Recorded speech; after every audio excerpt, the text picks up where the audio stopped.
اکتوبر کی ہوا میں پھر ہلچل ہے جب پورا کشمیر بھارت کے قبضے کے خلاف یوم سیاہ منا رہا ہے۔ اسلام آباد کے ایوانوں اور مظفر آباد کے در و دیوار میں کچھ اور ہی کھیل جاری ہے۔ کھیل اقتدار کا ہے اور کھلاڑی وہی پرانے ہیں جنہیں جمہوریت کا چیمپئن کہا جاتا ہے، مگر اس بار جو کچھ ہو رہا ہے وہ جمہوریت نہیں بلکہ جمہوریت کا مذاق لگتا ہے، کیونکہ 4.5 سال قبل پی ٹی آئی کے وزیر اعظم کے امیدوار عبدالقیوم نیازی کو 35 ووٹ ملے تھے اور اب اس جماعت کے پاس صرف 4 ووٹ ہیں۔ یہ سیاست ہے یا پھر جادو ہے؟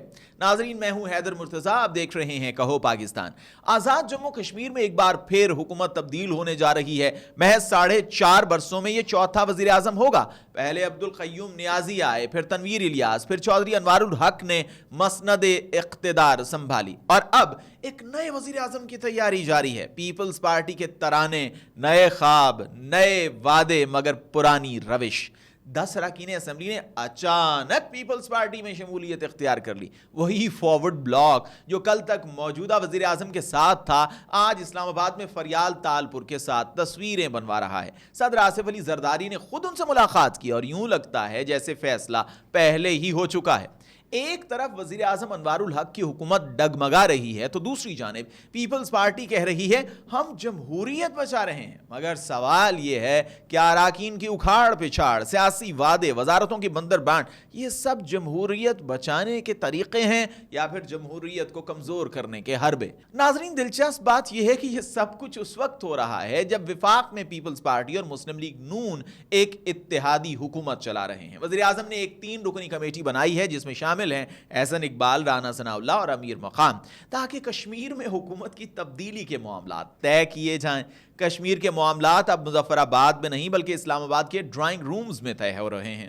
دوسری جانب مسلم لیگ نون کی کشمیری قیادت کہہ رہی ہے کہ ہم اس نئی حکومت کا حصہ نہیں بنیں گے۔ ان کا کہنا ہے کہ اتحاد کے تجربے ناکام ہو چکے ہیں، یعنی جوڑ توڑ کی سیاست سے وہ بھی تنگ آ چکے ہیں، لیکن آصف علی زرداری کی ٹیم پر اس کا کوئی اثر نہیں۔ ان کے پاس اب 27 ارکان ہیں، یعنی واضح اکثریت ہے۔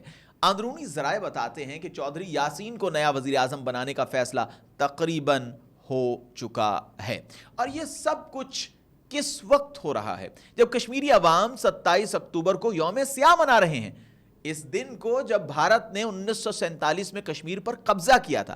ایک جانب وادی کے لوگ اپنے حق خود ارادیت کے لیے سڑکوں پر ہیں تو دوسری جانب ان کے نام پر بننے والی حکومتیں اقتدار کی بندر بانٹ میں مصروف ہیں۔ کیا یہ وہی جمہوریت ہے جس کے بارے میں کہا جاتا ہے کہ عوام کی حکومت، عوام کے لیے حکومت، عوام کے ذریعے حکومت، یا یہ چند خاندانوں کے درمیان اقتدار کی امانت ہے جو عوام کے نام پر آپس میں بانٹی جا رہی ہے؟ ناظرین، ہر چند ماہ بعد حکومت کی تبدیلی، نئے وزیر اعظم، نئے وعدے، نئے اعلانات، مگر عوام کے مسائل وہی پرانے۔ تعلیم، روزگار، صحت، بنیادی سہولیات سب جمود کا شکار۔ اگر 4.5 سال میں 4 وزیر اعظم آئیں گے تو عوامی استحکام کہاں سے آئے گا؟ یہ وہی سیاست ہے جو اقتدار کے ایوانوں کو مضبوط اور جمہوریت کے ستونوں کو کمزور کرتی ہے۔ آج جب کشمیر کے عوام بھارتی تسلط کے خلاف آواز بلند کر رہے ہیں تو کیا ہمارا فرض نہیں بنتا کہ ہم اپنی سیاست کو بھی درست کریں؟ کیا جمہوریت صرف ناموں اور پارٹیوں کا کھیل ہے یا عوامی اعتماد کی ایک ذمہ داری؟ وقت آ گیا ہے کہ ہم خود سے پوچھیں، کیا ہم واقعی جمہوری قوم ہیں یا صرف اقتدار کے کھیل کے تماشائی؟ کشمیر کی آزادی تب مکمل ہوگی جب کشمیری سیاست بھی آزاد ہوگی۔ اگلی ویڈیو میں آپ سے پھر ہوگی ملاقات، تب تک کے لیے خدا حافظ۔